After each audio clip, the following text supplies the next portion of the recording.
Anggota DPRD Banjarmasin mendapatkan fasilitas berupa notebook sebagai fasilitas penunjang kinerja. Fasilitas tersebut sudah direalisasikan pada tahun 2020 lalu. Harga notebook yang didapatkan wakil rakyat ini per unitnya 13 juta rupiah. Notebook tersebut untuk memudahkan kinerja Dewan dalam mencatat dan menyimpan risalah rapat ataupun perda. Makanya lo editnya.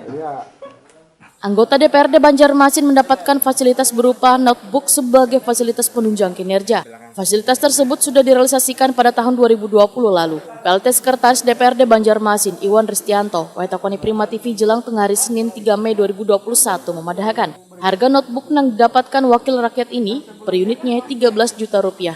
Notebook tersebut untuk memudahkan kinerja Dewan dalam mencatat dan menyimpan risalah rapat ataupun perda. Menurut Iwan Ristianto, notebook tersebut kadang mesti dibawa anggota Dewan saban hari ke kantor hanya dalam waktu-waktu tertentu. Penggadaan notebook tersebut, ujar Iwan Ristianto, sesuai dengan PP nomor 18 tahun 2017 tentang hak keuangan atau administratif pimpinan wan anggota Dewan. Tujuannya untuk mendukung tugas fungsi wan tugas masing-masing anggota Dewan. Iwan Ristianto pun yakin bila wakil rakyat yang mendapatkan fasilitas notebook ini bisa menggunakannya. Jikapun masih belum bisa, maka dapat belajar dengan kawan ataupun anaknya di rumah. Sehingga notebook ini bisa berfungsi sesuai dengan penggunaannya.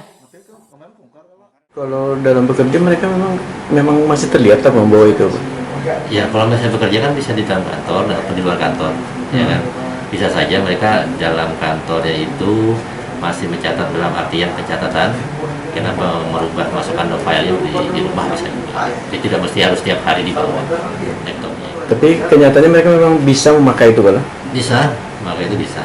Kan ibaratnya kan bisa aja belajar dengan keluarga, dengan teman sejawat, atau mungkin dari. Iwan Ristianto menambahkan, penggunaan notebook itu bisa digunakan dalam kantor maupun luar kantor tergantung dari keperluannya.